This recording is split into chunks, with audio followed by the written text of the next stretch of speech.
É, recapitulando então um pouquinho aí da última aula que a gente teve, né? A gente falou sobre o capítulo 1, sobre a espera da promessa, né? A subida de Jesus e a espera da promessa. Agora a gente já vai entrar é, no cumprimento mesmo, né? Da promessa, né? Em alguns pontos específicos aí. Então, o que a gente vai falar nessa manhã? A gente vai falar primeiro o significado do Pentecoste, tá? O que ele significa. Depois a gente vai falar sobre já o cumprimento da promessa, né, o derramamento do Espírito no Pentecostes.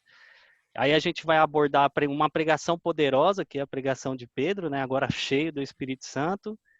A vida da igreja cheia do Espírito Santo e uma conclusão aí para a gente aplicar aí algumas coisas na nossa vida, tá? Eu resumi aí esse capítulo, então, entre o cumprimento da promessa e uma igreja cheia do Espírito Santo, né? Que é basicamente o capítulo vai abordar isso, tá? E então a gente vai começar falando então sobre o significado do Pentecoste, tá?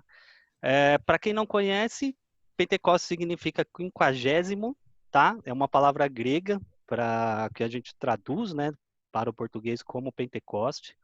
Essa festa ela acontecia 50 dias após o sábado, tá, da semana da Páscoa. Então, dependendo do calendário que você tiver na sua casa aí, eu tenho aqui na minha casa e ele tem isso, ele marca o dia, né, da semana da Paixão, que é a semana onde Cristo, né, é crucificado, depois ressurreto.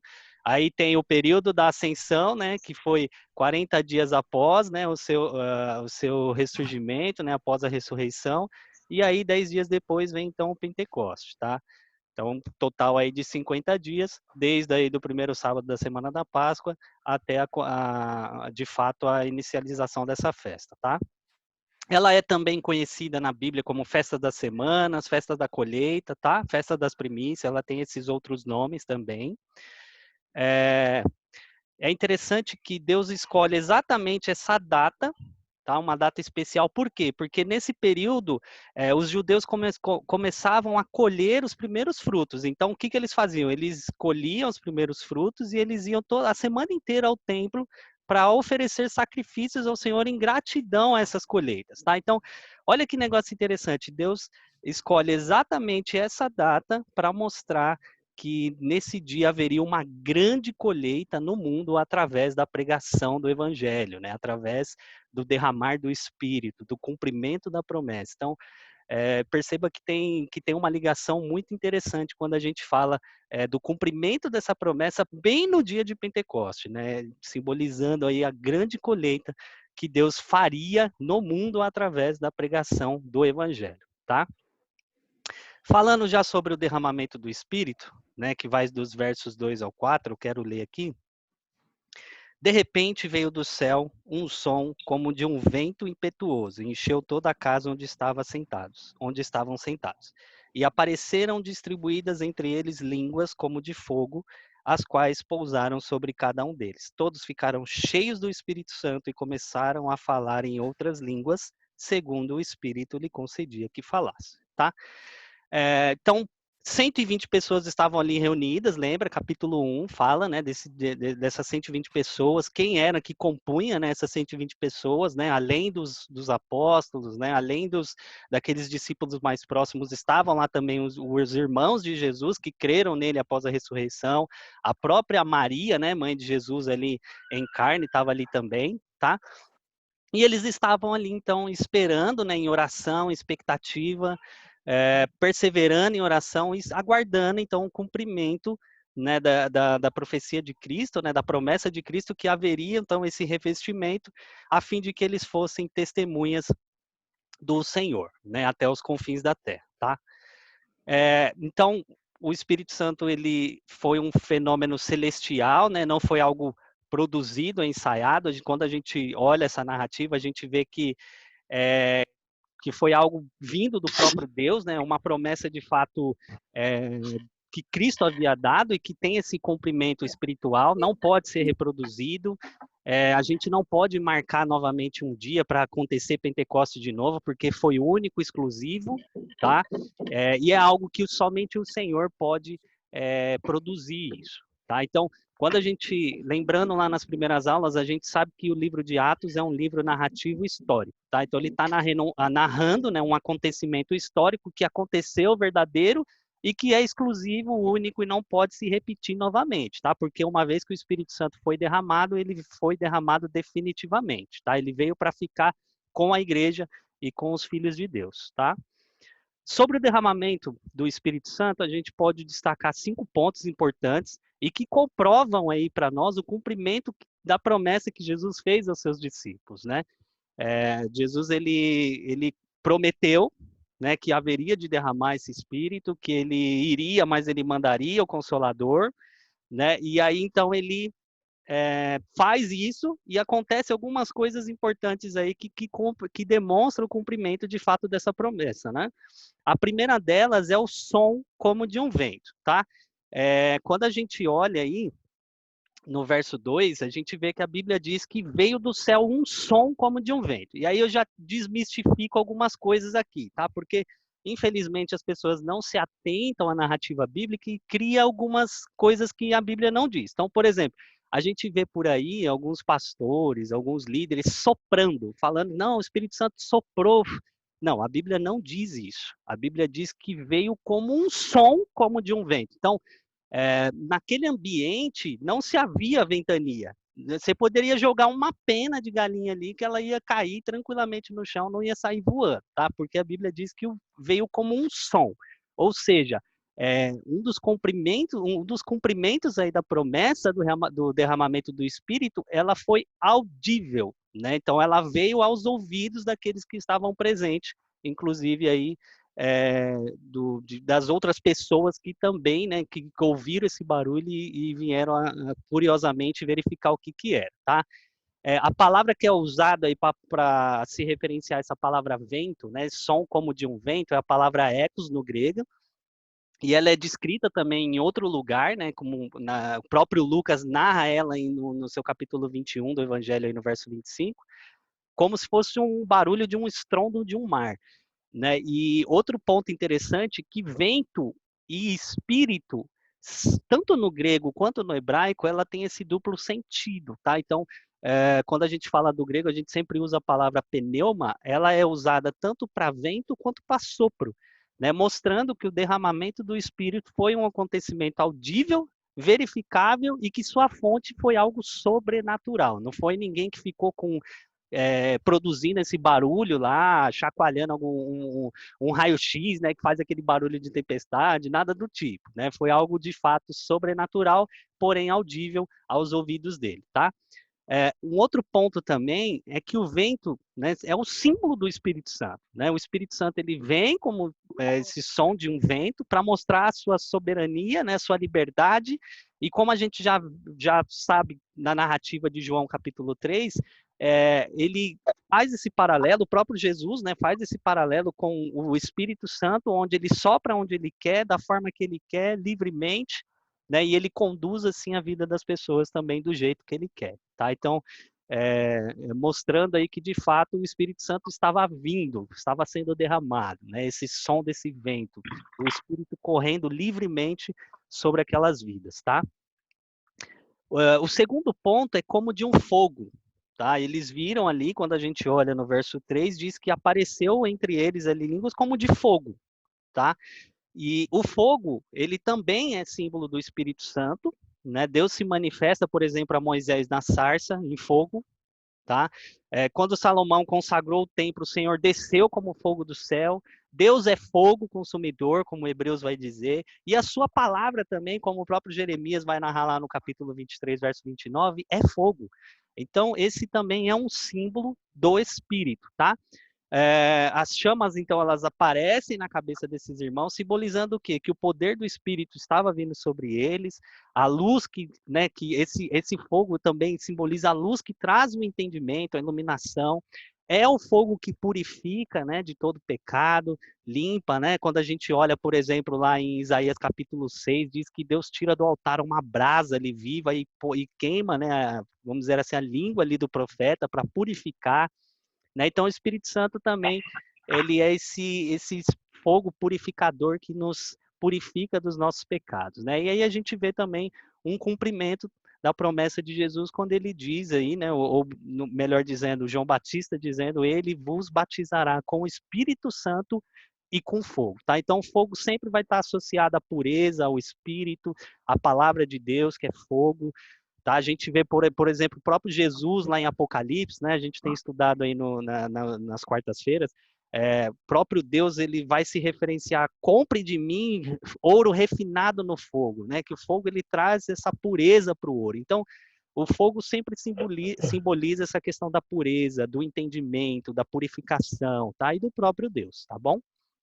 Um outro ponto é a línguas. E aí eu já queria aqui abrir uma participação aí. Quando a gente fala de línguas, né? Porque a Bíblia diz aqui no verso 3 que apareceu línguas como de fogo, né? Então, quando a gente fala de línguas, por que sinais de línguas? Qual que era o significado? Eu queria abrir aqui a participação para entender aí, pelo menos de duas pessoas, o que vocês entendem? Por que aparece esse sinal de línguas para eles?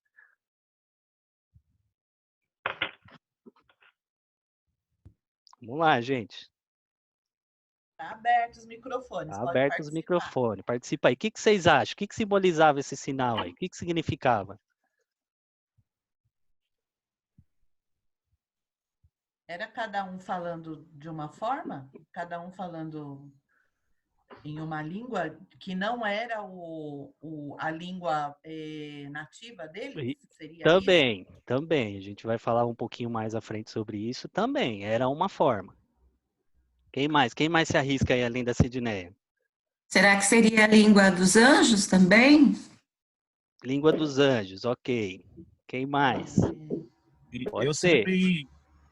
sempre achei que era sobre a sua língua natural mesmo. Por exemplo, um exemplo de hoje, um falando em inglês, outro falando em espanhol, para que o evangelho fosse propagado na língua que todos entendessem. Sim, isso é um dos pontos, tá, Du? A gente vai falar um pouquinho mais à frente, que isso daí já entra já no verso 4, né? Que fala que eles ficaram cheios e começaram a falar em outras línguas. Mas nesse momento está pousando ainda essas línguas sobre ele. Que sinal será que a gente poderia tirar, tá? E aí, já encerrando aqui para a gente ganhar tempo, as línguas, elas têm alguns significados, tá? Eu vou lançar pelo menos 3 aqui, tá? Que esses 3 significados, 3 simbolismos são unânimes aí entre os estudiosos, tá? E que traz algum sentido muito bacana para a gente, tá? O primeiro deles, e o mais óbvio, é que a língua simbolizava um sinal de que, de fato, agora o evangelho seria anunciado a todas as nações, tá? Não seria mais restrito a um povo exclusivo, né? Não seria restrito só ao povo judeu, ali, ao povo de Israel. Então, as línguas nos mostram, né? É um símbolo de que agora o evangelho seria ultrapassaria as barreiras étnicas, né? Então agora todos os povos agora teriam, né, melhor dizendo, acesso ao evangelho, tá? Esse é o primeiro, mais óbvio e o mais coerente quando a gente olha falando dentro de todo o contexto, tá? E agora, não dá nem para sair do banheiro. Opa, fecha aí, Sidney. Um outro ponto, né, que os símbolos aqui dessas Eu coloquei línguas... para carregar aqui. Opa, vamos lá, voltando. Então, outro ponto aqui que a gente pode tirar é que os símbolos dessa língua é um símbolo da reversão de Babel, tá? Eu não sei se vocês lembram lá em Gênesis capítulo 11, por causa do orgulho humano, né, todos ali falavam uma única língua, tá? E por causa do orgulho humano, Deus vem e faz o quê? Traz um juízo para eles. E que tipo de juízo foi esse? As diferenciações línguas, né? Deus coloca agora diferentes línguas no meio do povo. Então, por exemplo, o cara que estava lá falando lá, fulano, passa o tijolo para mim, o outro já não entendia.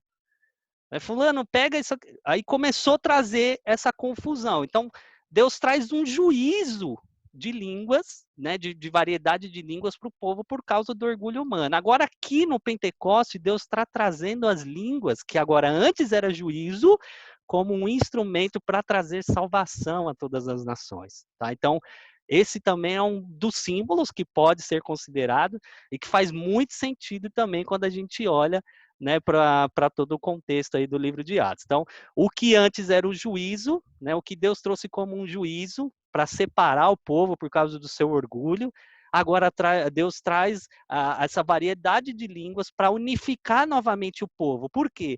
Porque a gente vê que tem irmãos de todas as línguas e todas as nações. A gente pode talvez não compreender o que eles falam, mas a gente comunga da mesma fé, do mesmo Espírito, do mesmo Deus, tá? Então, o que antes era juízo, agora é um instrumento de salvação a todas as nações, tá? E um terceiro e último símbolo, que eu acho que é muito bacana também, é que os sinais das línguas, eles servia como um juízo, tá? O que eu quero dizer com isso? Quando a gente olha, por exemplo, para Paulo falando sobre as línguas lá no capítulo 14, no verso 20 ao 22, eu não vou entrar na questão do detalhe aqui, mas depois, se vocês tiverem curiosidade, leia lá. Você vai ver que o apóstolo Paulo fala que as línguas, ela é um sinal para os incrédulos, tá? Inclusive, ele cita uma profecia do Antigo Testamento, tá? De que haveria um povo que de outra língua, uma língua desconhecida, que traria juízo sobre eles, tá? E isso falando para o judeu incrédulo. Então, quando o judeu incrédulo em Jerusalém, ele ouvisse um soldado assírio, por exemplo, falando, que é justamente o cumprimento da profecia, né, que Deus fala que eles seriam arrasados por um povo de língua estranha, eles iriam se lembrar da profecia de Deus e do cumprimento dela. Né, de que, de fato, o cumprimento da profecia que Deus havia dito estava se cumprindo ali, naquele exato momento, quando ele ouvisse um outro camarada falando uma língua estrangeira. Tá? Então, isso servia para lembrar eles. Então, naquele momento ali, no dia de Pentecostes, aqueles judeus que a gente vai ver depois que zombou, que achou que eles estavam embriagados, esse sinal das línguas, né, deles falando em outras línguas, serviria para eles se atentarem. Puxa vida, olha, eu acho que eu já vi isso. Parece que eu já vi essa cena antes. É juízo de Deus. E aí, interessante que quando a gente vê que 30 anos depois, após o acontecimento de Pentecostes, de fato Deus traz um juízo para Jerusalém, né? Os romanos invadem Jerusalém, é pisoteada por eles, né? De fato, não sobrou pedra sobre pedra, como o próprio Jesus disse, né? Que não sobraria ali, se referenciando ali ao templo, tá? Então, também serve aí de um simbolismo, tá? Então, quando os judeus lá ouvissem isso, eles puxam a vida, juízo de Deus, tá? Então, esses três símbolos aí são bem aceitos pelos estudiosos e podem ser uma referência o porquê que apareceu línguas para eles, esses sinais das línguas, tá? Um outro ponto aí, né, um quarto ponto aí falando aí sobre essa narrativa do derramamento do Espírito é que eles ficaram cheios, tá? Então, a promessa de Jesus é que ele mandaria esse Consolador sem medidas e que esse Consolador ficaria com eles, né, até a sua vinda, e agora isso está sendo cumprido. Né? Por isso que quando eu falei lá no início que Pentecoste não pode ser reproduzido, é porque ele veio de uma vez por todas. Então a gente não pode reproduzir novamente essa descida do Espírito. O Espírito Santo já desceu, já foi derramado, está sobre nós. Né? E a prova deles terem ficado cheios nos mostram isso, tá? Esse transbordar de fato do Espírito, tá? O próprio texto grego indica que esse enchimento com o Espírito Santo ocorreu de uma vez por todas. Então, quando a gente olha toda a estrutura gramatical que Lucas escolheu para falar sobre esse derramamento, né, que eles ficaram cheios, nos demonstra isso de que ele veio de uma vez por todas e que ele vai permanecer conosco até a volta de Jesus Cristo, né? E está conosco até hoje, graças a Deus. Tá? Um quinto ponto também importante, quando a gente fala sobre o derramamento do Espírito, aí já entrando aí no que alguns de vocês já disseram, é as outras línguas, tá? Porque aí agora eles cheios do Espírito Santo, né, já não é mais só o sinal da língua descendo sobre eles, agora eles cheios, eles começam a falar em outras línguas, tá? E aí, para a gente compreender essas outras línguas, de fato, né, quando a gente olha a expressão grega, quando eles falam em outras línguas, eram línguas que de fato eles não conheciam, tá? O judeu, quais eram as línguas que ele estava acostumado ali? Tá? O grego, tá? Ele falava o aramaico, né? Como o próprio Jesus falava, o aramaico é a língua do cativeiro, então eles eram acostumados a falar o aramaico, tá? O judeu mais ortodoxo, aí o judeu mais raiz, tipo o apóstolo Paulo, que ele fala que ele é hebreu de hebreus, ele falava também o hebraico, tá? Mas não eram todos os judeus que falavam o hebraico, tá? Eram os judeus mais raiz aí, né? Vamos usar uma linguagem de hoje, tá? Mas E também, né, trazendo uma curiosidade, eles poderiam, alguns deles, falar o latim, que era a língua dos romanos, né? Então, eles estavam sobre um domínio romano, então poderia ser que alguns deles falassem o latim, porque os romanos falavam latim.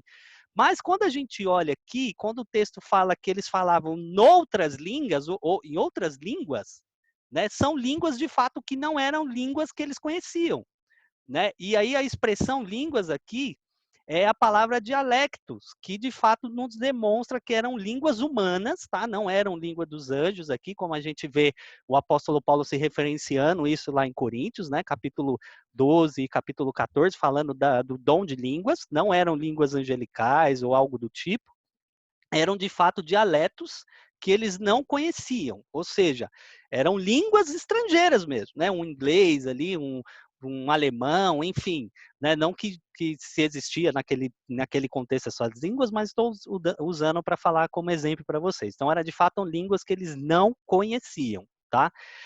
Então, agora, né, falando sobre essas línguas, e agora eles proclamam as grandezas de Deus, então eles estavam falando coisas que as pessoas estavam entendendo, tá? Porque o próprio texto vai nos dizer aí, nos versos, principalmente falando do verso 11, que os estrangeiros que estavam ali, as pessoas que vieram de vários lugares, estavam ouvindo eles falarem das grandezas de Deus nas línguas maternas deles. Tá? Então, eles não estavam falando coisas ininteligíveis, né? Eles estavam falando, de fato, dialetos conhecidos, né? E já anunciando aí as grandezas de Deus. Rompendo também o preconceito, o ceticismo e, inclusive, a zombaria. Por quê? Vocês sabem muito bem que as pessoas começam a zombar, falando que eles estavam bêbados, né? E depois, inclusive, o apóstolo Pedro vai falar que era 9 horas da manhã, então não era bebedice, né? E é interessante que, se fosse nos dias de hoje, talvez Pedro não falaria isso, né? Porque a gente, principalmente quem pega condução aí, sabe que 7 horas da manhã já tem gente fedendo cachaça já logo cedo, tá? Mas naquele período não. Então o próprio apóstolo Pedro aí fala: meus amigos, são 9 horas da manhã, isso que vocês estão vendo não é mosto, não é embriaguez, não. De fato é uma promessa e que se cumpriu no dia de hoje, tá? Então eles rompem, inclusive, com a zombaria. Então, trouxe só um mapa aqui para mostrar para vocês da onde todas as pessoas que ouviram eles falarem ali, né? Então, tinha cretenses, tinha romanos, tinha ali pessoas da Média Persa, da Mesopotâmia, pessoas de vários lugares. E, inclusive, quando a gente olha a carta do apóstolo Paulo aos Romanos, né? Quando a gente não entende o seu contexto, a gente acha que o apóstolo Paulo fundou aquela igreja, mas aquela igreja não foi fundada por Paulo, tá? Muito provavelmente essa igreja que é formada lá em Roma, ela sai justamente aqui do dia de Pentecoste, porque tinha pessoas de Roma lá também, tá? Provindas da Itália. Então, só para vocês verem de todos os lugares que tinha gente aí que falava das mais variadas línguas aí, tá?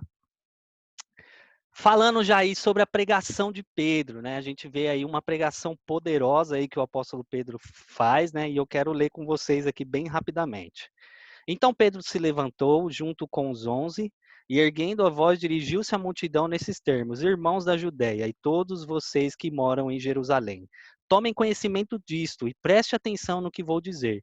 Estes homens não estão bêbados, como vocês estão pensando, porque são apenas 9 horas da manhã. Mas o que está acontecendo é o que foi dito por meio do profeta Joel. E acontecerá nos últimos dias, diz Deus, que derramarei o meu espírito sobre toda a humanidade. Os filhos e as filhas de vocês profetizarão, os seus jovens terão visões e os seus velhos sonharão. Até sobre os meus servos e sobre as minhas servas derramarei o meu espírito naqueles dias e profetizarão.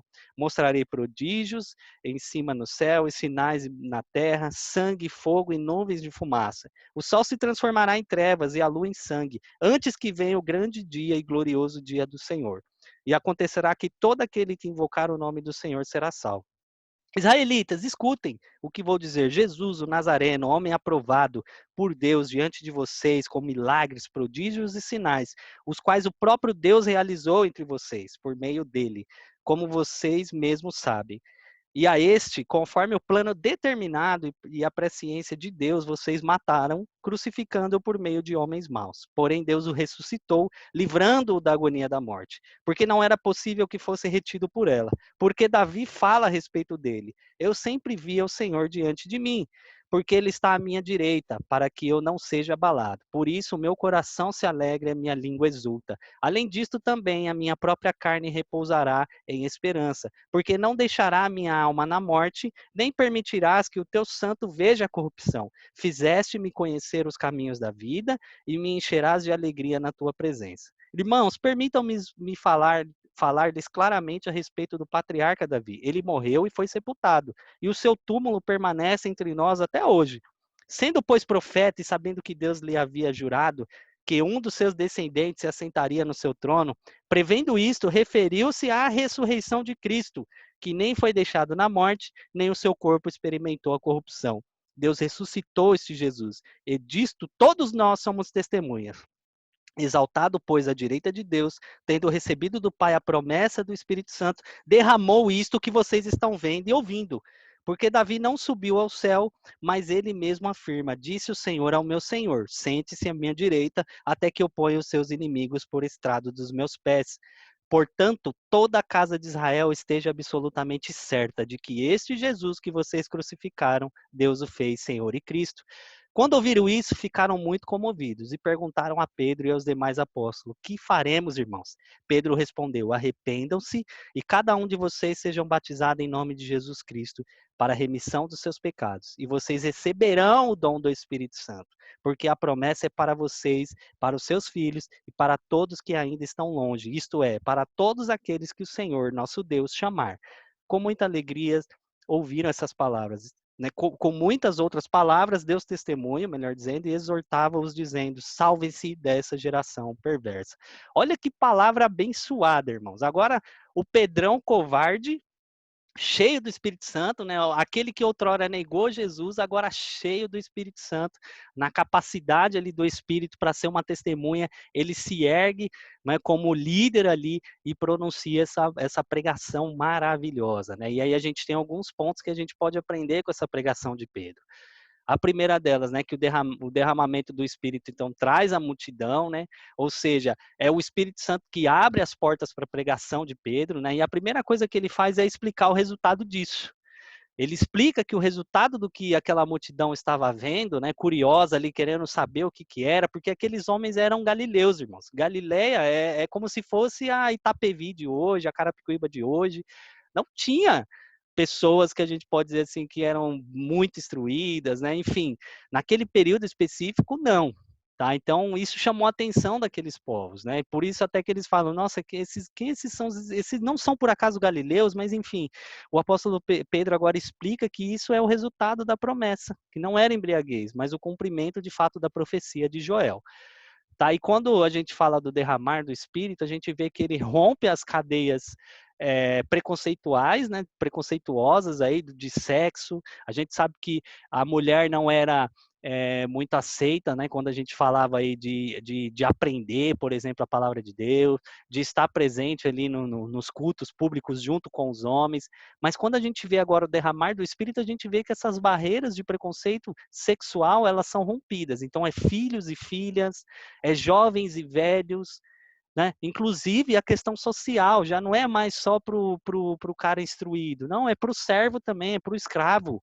Tá? Então a gente vê que o cumprimento dessa profecia, ela também tem ela aponta também para a questão da parousia, ou seja, para a volta de Jesus Cristo. Por quê? Porque o profeta identifica o derramamento do Espírito como um advento da volta do Salvador, tá? Como assim? Quando a gente olha ele falando aqui, por exemplo, aqui, ó, Atos 2, né, no verso 21, e todo aquele que invocar o nome do Senhor será salvo. Então, a gente inclusive vê que o derramamento do Espírito, ele abre as portas para que todas as pessoas pudessem ter acesso e serem salvos através da invocação do nome do Senhor. Tá? Então, inclusive, questões aí salvadoras, né, da volta de Jesus, né, quando ele fala lá que o céu se converterá em trevas, e também para o derramamento do Espírito ligado a um evento salvador, né? Então, todo aquele que invocar agora vai ser salvo.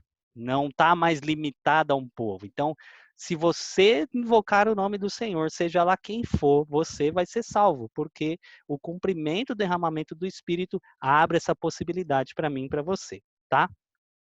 Pedro nos mostra um padrão de pregação, né? E esse padrão de pregação, ela se torna comum quando a gente olha aí no decorrer dos capítulos aí do livro de Atos, né? De o quê? Que eles sempre vão falar do evangelho de Cristo, da morte de Cristo, da ressurreição, né? De que ele não foi deixado no túmulo, né? De fato, Deus o ressuscitou e ele está sentado, né, à direita de Deus Pai.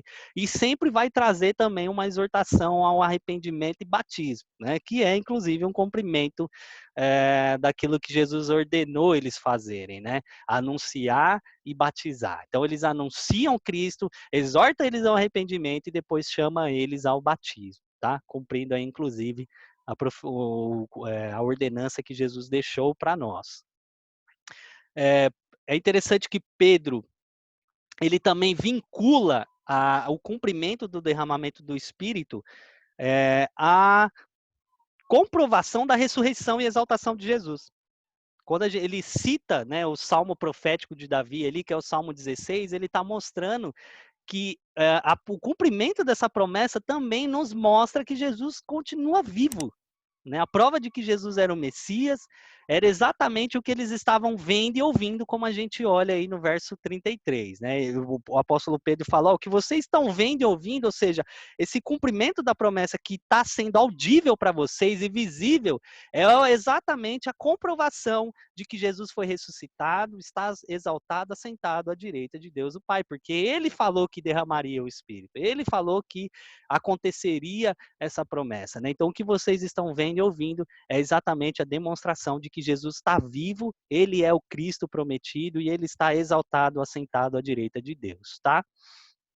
O outro ponto também, quando a gente vê que essa pregação, ela foi poderosa por quê? Porque ela explodiu como uma dinamite no coração da multidão, né?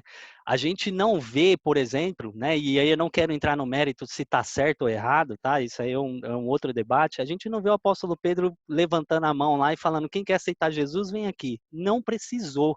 O impacto foi tão forte, né, que produziu uma compulsão na alma deles. A própria palavra grega aí, que é akousantes, significa ferir, dar uma forte ferroada, né, no coração, que era usado inclusive para descrever emoções dolorosas, que penetram o coração como um aguilhão. Então, eles mesmos se comoveram e disseram, o que a gente pode fazer? Quando a gente olha no verso 37, a gente está escrito assim, quando ouviram isso, ficaram muito comovidos. É exatamente essa compulsão, esse ferir na alma, nessa ferroada no coração. E eles mesmos perguntam, o que a gente pode fazer? O que a gente pode fazer? Aí Pedrão chama eles à exortação do arrependimento, né? Então, uma pregação poderosa, meus irmãos, ela causa de fato o efeito no coração das pessoas, ela muda, ela transforma, né?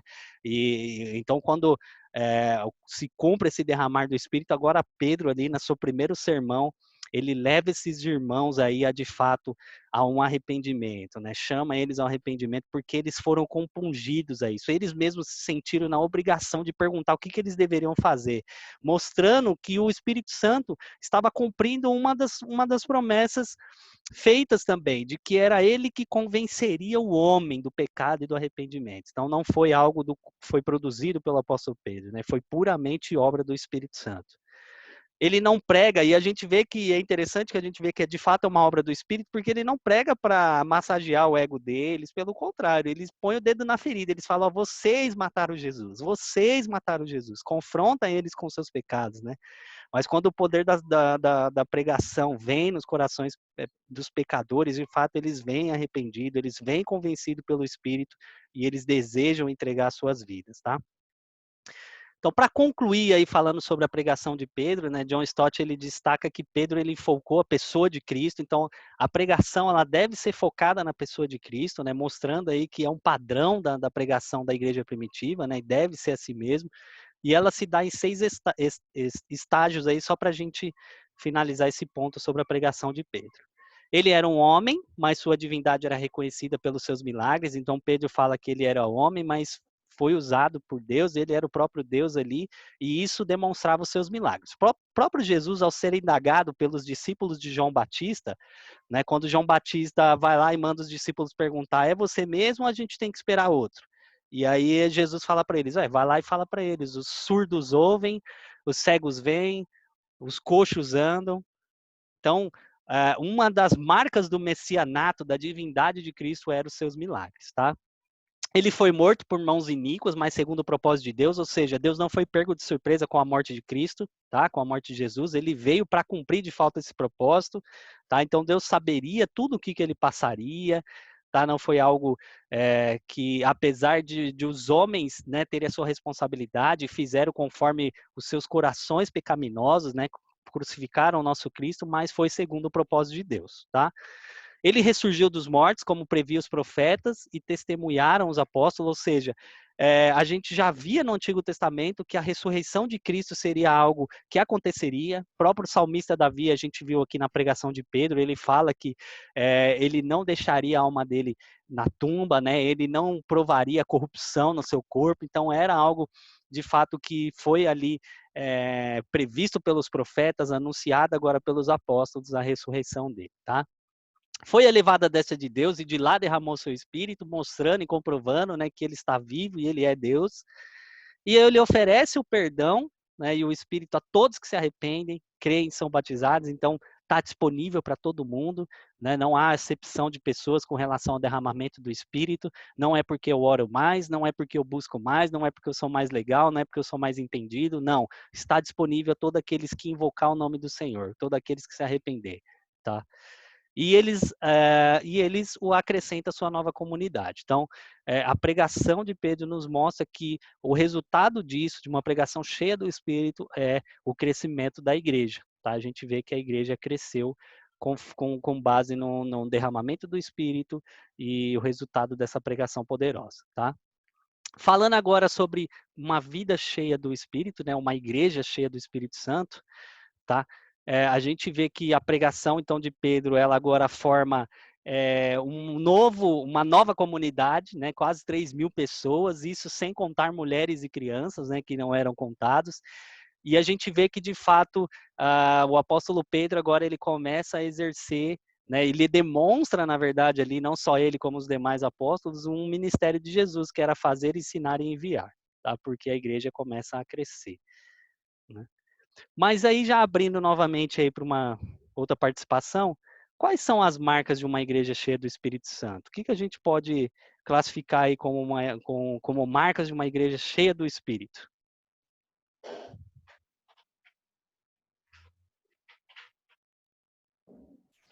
O microfone está aberto, gente. Podem falar. O que vocês acham? Falar em línguas. Uma igreja que se preocupa com seus membros, que usa quem necessita de fato. Necessita. Ok. Falar em línguas, né? Eu vi alguém falando falar em línguas aí. O que mais? Uma igreja que tem Jesus como a mensagem central. Boa. Uma igreja que tem Jesus como mensagem central também. Comunhão. Tá? Comunhão. Isso, tudo isso são marcas e a gente vai ver aqui, tá? Vou ler o texto aqui, já encerrando aí, para a gente ganhar tempo. Diz assim, ó, do verso 42 ao 47. E perseveravam na doutrina dos apóstolos, e na comunhão, no partir do pão e nas orações. Em cada alma havia temor, muitos prodígios e sinais eram feitos por meio dos apóstolos. Todos os que criam estavam juntos e tinham tudo em comum. Vendiam suas propriedades e bens, distribuindo o produto entre todos, à medida que alguém tinha necessidade. Diariamente, perseveravam unânimes no templo, partindo o pão de casa em casa e tomavam as suas refeições com alegria e singeleza de coração, louvando a Deus e contando com a simpatia de todo o povo. Enquanto isso, o Senhor lhes acrescentava dia a dia os que iam sendo salvos, tá? Então a gente vai ver agora, né, de fato aí o que vocês falaram tem a ver, e a gente vai agora destrinchar com base no que a gente leu algumas marcas de uma igreja cheia do Espírito Santo, tá? Então a gente pode classificar aqui pelo menos 6 marcas, quando a gente lê aqui dos versos 42 ao 47, tá? A primeira delas é que uma igreja cheia do Espírito Santo, ela é comprometida com a fidelidade da palavra, né? Uma das irmãs aqui citou que Cristo é a centralidade de fato, né? E a palavra de Deus, ela tem que ser central na vida de uma igreja que é cheia do Espírito Santo, tá? A gente olha, por exemplo, a Bíblia vai nos dizer aqui, o texto que eu acabei de ler, que eles perseveravam na doutrina dos apóstolos, tá? Os apóstolos, eles tinham um ensino inspirado, tá? Eles pregavam isso oralmente, eles ensinavam acerca do ministério de Jesus, e graças a Deus hoje tudo isso foi preservado para nós agora no Novo Testamento. Então, tudo que os apóstolos ensinaram, que Jesus ensinou, a gente tem como base para nós, né, como marca para nós, para que a gente possa, de fato, ser uma igreja cheia do Espírito Santo. Então, quando a gente diz doutrina aqui, lembre-se que doutrina é a ideias de princípios bases de um determinado ensino, tá? Não estou falando de doutrinas humanas, mas doutrinas concernentes à palavra de Deus mesmo, tá? Então, o Espírito de Deus, ele leva o povo de Deus a submeter a sua palavra. Não tem como. Uma igreja cheia do Espírito Santo, ela é centrada na palavra. Ela tem que ter essa preocupação com a palavra de Deus, porque foi a preocupação que eles tiveram de ensinar. Como o próprio Jesus fez e ensinou, eles também agora estavam fazendo e ensinando, tá? Então, naquele momento, os apóstolos, eles eram inspirados a passar a doutrina correta para eles, os ensinamentos corretos, tá? A igreja, então, ela era uma igreja que aprendia, e com isso a gente pode já deduzir aqui uma coisa interessante, que não havia incompatibilidade com o derramar do Espírito e o conhecimento doutrinário, ou seja, o conhecimento ali escriturístico, né? Naquela ocasião ainda era oral, mas hoje escriturístico. Então, não são incompatíveis, né? Não existe incompatibilidade entre ser cheio do Espírito Santo e estudar a palavra de Deus, né? A gente, infelizmente, ouve muito por aí que a letra mata, que estudar a Bíblia vai esfriar o crente, mas quando a gente olha para o derramar do Espírito aqui, uma igreja cheia do Espírito Santo, a gente vê uma igreja também que era comprometida com a palavra de Deus, com o ensinamento dos apóstolos, né? John Stott, inclusive, vai afirmar que o Espírito Santo abriu uma escola em Jerusalém, né? Seus professores eram os apóstolos que Jesus escolheu e havia 3.000 alunos ali no Jardim da Infância. Então, imagine você, um novo convertido vem para a igreja. Ele precisa ser instruído nas doutrinas bíblicas. Ele precisa ter esse conhecimento. E ser cheio do Espírito Santo não tem compatibilidade com uma vida de alguém que estuda, de alguém que se dedica também ao conhecimento da palavra, tá? Pelo contrário, o Espírito Santo nos leva a buscar, né, a ter o conhecimento da palavra e da verdade. Porque, como o próprio Jesus diz em João 8,32, conhecereis a verdade e a verdade vos libertará, tá? Um outro ponto aí, uma outra marca, que a igreja cheia do Espírito Santo, ela é perseverante na oração. Irmãos, não tem como uma igreja cheia do Espírito Santo, né, ser uma igreja que não ora, tá? É contradizente isso, tá? Então, a gente vê que ele sempre estava orando com fervor e constância, né? A igreja de Jerusalém, ela não só possuía uma boa teologia da oração, ou seja, eles só não tinham só um conhecimento de como eles deveriam orar, né? Como o próprio Jesus ensinou e deixou os moldes, mas eles também oravam e buscavam isso perseverantes, tá? Eles oravam em perseverança. A gente vai ver aqui, eu não vou ler todos, mas se vocês pegarem, a gente vai ver que no decorrer do livro de Atos, eles oram sempre. Então, eles oram em conjunto, eles oram para escolher os líderes, eles oram na igreja, eles oram contra a perseguição, eles oram para que a porta do evangelho fosse anunciada. Paulo e Silas oram na prisão e as portas se abrem. Então, a vida de uma igreja cheia do Espírito Santo é uma vida de oração, tá? O próprio, se eu não estiver enganado aí, Martinho Lutero, ele dizia que ele tinha tanta coisa para fazer no dia que ele pelo menos tinha que passar 5 horas orando. Para vocês verem o tamanho da importância que a oração tem na vida de uma igreja cheia do Espírito Santo, tá? Então, uma igreja cheia do Espírito Santo, a marca dela é palavra, oração e também profunda comunhão. Tem que fazer parte, né? Alguns dos irmãos aí comentaram, né, a questão da comunhão, e de fato a gente vê que era uma das marcas dessa igreja cheia do Espírito Santo. Né, uma igreja, então, cheia do Espírito Santo, os irmãos se amam profundamente, desejam estar perto, desejam crescer junto no conhecimento da palavra, eles partilham seus bens, né? Eles buscam ajudar os necessitados para que não haja falta, né, no meio da igreja. E eles, inclusive, estavam sempre juntos na igreja, né, demonstrando que, de fato, sim, nós somos a igreja do Senhor, mas é importantíssimo estarmos ali reunidos, ali, né, no templo físico, ali no espaço físico, para compartilhar dessa comunhão, né? E, infelizmente, hoje a gente não está podendo fazer isso, e eu não sei você, mas eu sinto muita falta, porque isso faz parte de uma vida cheia do Espírito Santo, de alguém que tem o Espírito Santo que habita nele, né? Essa questão da comunhão, essa questão de estar junto, de partilhar seus bens, né? De não deixar que as pessoas tenham faltas, enfim, isso faz parte. É interessante, trazendo um paralelo aqui com o Salmo 133, né? Onde desce o óleo do Espírito Santo, aí a união entre os irmãos. E aí ordena o Senhor a sua bênção e a vida para sempre. Né? Trazendo esse paralelo da marca de uma igreja cheia do Espírito Santo, é quando o Espírito Santo, de fato, está na vida dessa igreja, e essa igreja, então, ela vive em união, porque ali o Senhor ordena a bênção, ali o Senhor ordena a vida, tá? Como diz lá no Salmo 133. Uma igreja cheia do Espírito Santo está sensível a ajudar os necessitados, então faz parte, né, dessa igreja. Os corações e os bolsos são convertidos, né, não é só o coração, o bolso também é convertido. Os irmãos são desapegados mesmo, eles querem ajudar, e a gente vê isso na vida dessa igreja. A gente vê que cada um que tinha necessidade, eles inclusive vendiam suas propriedades para poder ajudar de fato esses irmãos. Eles não estavam mais apegados aos seus bens, mas às pessoas. Eles queriam ajudar, eles estavam sensíveis a ajudar os necessitados, tá? Então isso também é uma marca. Uma igreja cheia do Espírito Santo, ela adora a Deus com entusiasmo, tá? Ela louva a Deus com fervor, com entusiasmo. A gente vê que os cultos são animados, né? A gente ama estar na casa de Deus. Uma igreja viva tem alegria de estar na presença do Senhor para adorá-lo, para exaltar o seu nome. Só para vocês terem conhecimento, por exemplo, os muçulmanos, apesar de eles terem bilhões de adeptos no mundo, eles não cantam, tá? Demonstrando que eles não têm uma alegria verdadeira, né? Ao contrário de nós, que uma igreja viva, que tem um louvor fervoroso, contagiante, restaurador, sincero, verdadeiro, né? A gente vê pessoas chorando na presença de Deus, em meio aos louvores, né? Sentindo a presença de Deus. Então, é uma igreja que está ali com entusiasmo, que ela se doa, que está com o coração aberto, né? Ela louva a Deus, agrada a Deus, né? A gente sabe que a origem do louvor, ela vem do próprio Deus, é o Espírito de Deus que impulsiona a gente a fazer isso, a louvar ao Senhor, a buscar Ele com entusiasmo, com propósito, né? O culto verdadeiro, ele produz uma reverência, alegria, tá? Eu não sei se vocês já perceberam isso, mas quando a gente canta louvores que exaltam o nome de Deus, de fato, por exemplo, aquele louvor lá que diz, lá, poderoso o seu nome é, a morte venceste, quando a gente canta, né?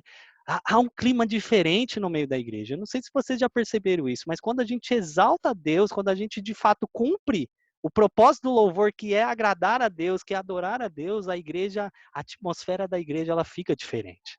Né, os irmãos, eles de fato sentem a presença de Deus, não precisa ser nada forçado, o ministro de louvor não precisa ficar implorando para os irmãos levantar a mão, é algo de fato que a igreja é movida pelo Espírito de Deus a cumprir esse propósito, né, verdadeiro de adorar o Senhor em espírito e em verdade. Um quinto ponto aí de uma igreja cheia do Espírito, né, é que ela experimenta os milagres de Deus. Quando a gente olha no verso 43, diz que tinham muitos sinais e milagres no meio daquela igreja, né? Essa igreja ela é tomada de um grande temor, uma reverência, né? Eles respeitam muito a questão da santidade, da compreensão da santidade de Deus, né? Algo que infelizmente hoje a gente tem perdido, né? Esse respeito, essa reverência, né? Com a pessoa do Senhor, né? Eles de fato se curvam diante da majestade de Deus, e isso produz algo diferente no meio da igreja. Porque quando a gente conhece o nosso Deus e a gente sente esse temor, essa reverência, o Senhor, nós ficamos mais próximos do Senhor. Quando a gente olha ali, por exemplo, a estrutura grega, né, o grego afirma que o seu temor e a sua admiração persistiam, sem haver diminuição. Então isso era algo profundo que eles tinham, e eles não perdiam essa reverência, esse temor, né? E por conta disso, o Senhor mostrava ali, no meio deles, muitos sinais e prodígios que eram realizados por meio dos apóstolos. Tá? Então, uma igreja cheia do Espírito Santo, ela tem esse temor, ela experimenta esses milagres. Por quê? Porque ela conhece, ela sabe quem é o Deus dela, ela sabe que Cristo está vivo, está operando no meio da tua igreja. Tá? E por conta disso, nós vivemos ainda hoje os milagres do Senhor. Tá? Então, os sinais também demonstram o cumprimento da profecia de Joel, né, que é uma consequência aí da prova de que Jesus de fato está vivo e atuando através do seu Espírito na vida de uma igreja temente a Ele, de uma vida de uma igreja que conhece e sabe do poder de Jesus para operar milagres. E por isso que nós experimentamos esses sinais e milagres no meio da nossa igreja. E o sexto e último ponto aí, que uma igreja cheia do Espírito Santo, ela tem a simpatia dos homens e a bênção do crescimento numérico, tá? Isso faz parte da igreja. A gente vê que eles caíam na graça do povo, né? Ela era de uma igreja de fato que era sal e luz. Essa igreja ela tinha qualidade e também quantidade. Né? Ela crescia não só para o alto, né? Ou seja, ela não só crescia em termos espirituais, mas ela crescia também para o lado. E isso também mostra para nós que é uma igreja cheia do Espírito Santo. Né? Essa igreja ela impactou Jerusalém, ela produziu um impacto na sociedade. Foram 3.000 pessoas de uma vez só. Então, imaginem vocês. E essas pessoas, no final do texto, vai dizer que o Senhor ia acrescentando ainda mais. Então, ela caiu, de fato, na graça do povo. Então, imagine você, uma igreja amável, uma igreja onde os irmãos vivem em união, uma igreja onde os cultos são alegres, porque a igreja é cheia do Espírito Santo, as pessoas vão olhar e vão falar, cara, eu não tenho esse amor, eu quero experimentar isso. Essa igreja é demais, eu quero ser cuidado por esse povo. Então, de fato, eles caíam na graça do povo, né? E a gente vê que o resultado da qualidade é também a quantidade. Né? Deus mesmo acrescentava à igreja dia a dia os que iam sendo salvos. Né? Então a gente precisa tomar cuidado com os extremos do só qualidade, só números, porque hoje, infelizmente, a gente vê os dois extremos. Tá? O que eu quero dizer com isso? A gente vê pessoas que dizem, eu não preciso de uma igreja grande, eu preciso de uma igreja que tenha qualidade. E aí a gente vê outras igrejas grandes em número, mas que também não tem qualidade nenhuma, porque não é uma igreja que é centrada na palavra, na comunhão. Então a gente tem que tomar cuidado com esses dois extremos. Uma igreja cheia do Espírito Santo, ela tem qualidade e quantidade. Ela cresce, é uma consequência. Por quê? Porque é Deus que vai acrescentar. Não é que vai ter um apelo das pessoas, as pessoas vão fazer shows, eventos para atrair. Não, não é isso.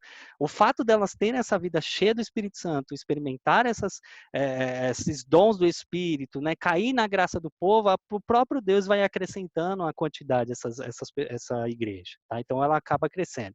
E a gente vê que a igreja cresce de forma espantosa, até chegar nos dias de hoje aqui nós, né, já no mundo inteiro, né, de fato, cumprimento aí da promessa de Jesus que eles seriam testemunhas até os confins da terra, né?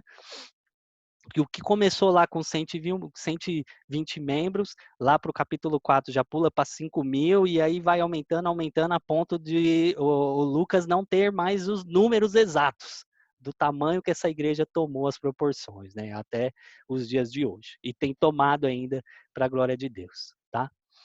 Para a gente já concluir, meus irmãos, diante das promessas de Deus, então a gente precisa continuar firme, né? A gente vê que eles são pegos no de repente de Deus, a Bíblia vai dizer aqui para nós que eles estavam sentados, e aí eu quero arriscar para vocês de que nem orando ele estava, por quê? Porque quando a gente olha para a cultura, naquele tempo o judeu não orava sentado, tá?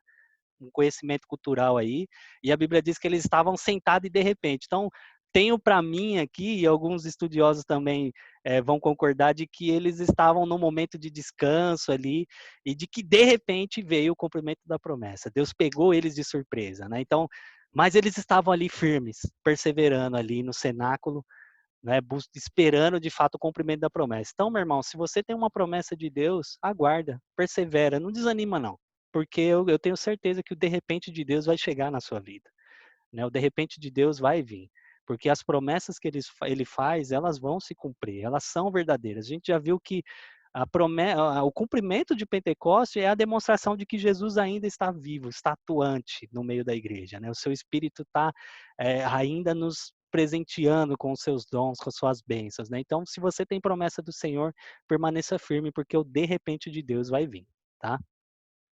A atuação do Espírito Santo nas pessoas é a prova de que Jesus está vivo, né, e manifesta. Então, é mais uma prova aí de que Jesus vive. Se você tem dúvidas aí sobre se Jesus ainda está vivo ou não, se ele está atuando, irmão, olha para a vida da igreja. Olha como o Espírito Santo tem agido na vida dos irmãos. Jesus está vivo, meu irmão. Ele está atuante no meio da igreja, ele está atuante na minha vida, na sua vida. Então, a maior prova aí, uma das provas aí de que Jesus está vivo é que o seu Espírito está atuando na vida das pessoas, está manifestando.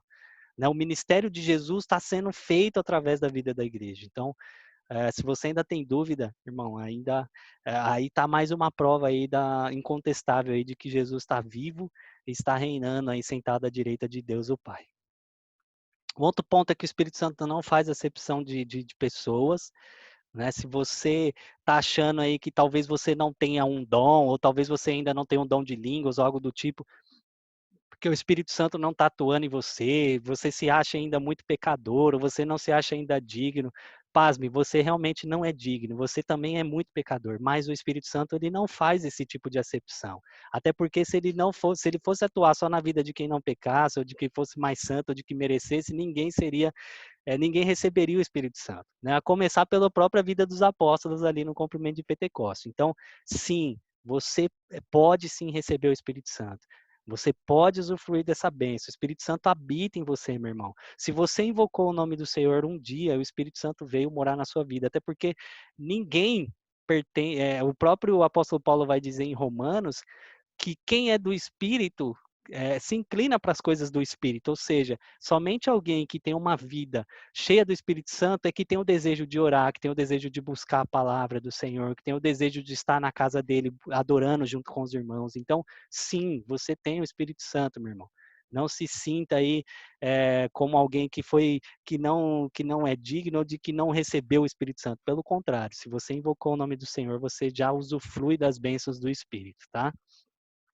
Outro ponto é que cumprir o mandamento do Senhor da grande comissão não é capacidade sua, e sim do Espírito, né? Então, quando a gente olha para a vida do apóstolo Pedro, a gente vê um cara que era covarde, que negou Jesus, né? Agora cheio do Espírito Santo, agora ele anuncia para uma multidão, cheio de ousadia. Então, meu irmão, se você tem vergonha de falar de Jesus, porque você acha que você não tem capacidade, de que você acha que você não está preparado, pasme você não tem essa capacidade vem do Espírito. O cumprimento da ordenança do Senhor, da grande comissão de fazer discípulos, é uma ação do Espírito em mim, que me leva, né, a ter ousadia, a me capacitar a cumprir esse propósito, tá? A cumprir essa ordenança, tá? Então não é uma obra meramente humana, e sim do Senhor. E a gente vê que eles só pregavam a palavra, eles só perseveravam na doutrina dos apóstolos, e por causa disso o Senhor ia acrescentando. Então, o que você tem que fazer é orar, é buscar a direção do Senhor, e o Senhor vai te capacitar a exercer o ministério, a exercer a pregação do evangelho, a pregar as boas novas, né? A você trazer o conhecimento do evangelho aos seus vizinhos. É uma obra do Espírito que vai te capacitar a cumprir isso, tá? Então, não ache que é pelo seu esforço humano, não ache que é pelo seu intelecto, na força do seu braço, tá? Pelo contrário, é uma obra do Espírito, tá? E um terceiro e último ponto aí é que Deus traz o conhecimento da igreja, já compactuando exatamente com o que eu falei agora, né? De que a gente não precisa dos gurus de crescimento de igreja, a gente não precisa buscar alternativas de empresa, né? A gente não precisa buscar fazer eventos, shows para atrair pessoas. Não que isso seja mal em si, mas o que a gente precisa entender é que o crescimento da igreja, quem traz é o Espírito Santo. O que a igreja precisa fazer é perseverar na palavra, perseverar na oração, na comunhão, e essa vida cheia do Espírito, né, realizando tudo isso, vai trazer o crescimento da igreja. Então, para nós aí, principalmente que somos líderes, né, o crescimento quem vai trazer é o Senhor. Né? Se você é líder de célula e está achando que faça a sua parte, pregue o evangelho, convide, porque quem vai trazer o crescimento é o Senhor. É Ele que vai convencer os corações, é Ele que vai levar as pessoas a se arrependerem de seus pecados e vai produzir na vida da igreja, na vida da sua célula, esse crescimento numérico. Tá bom?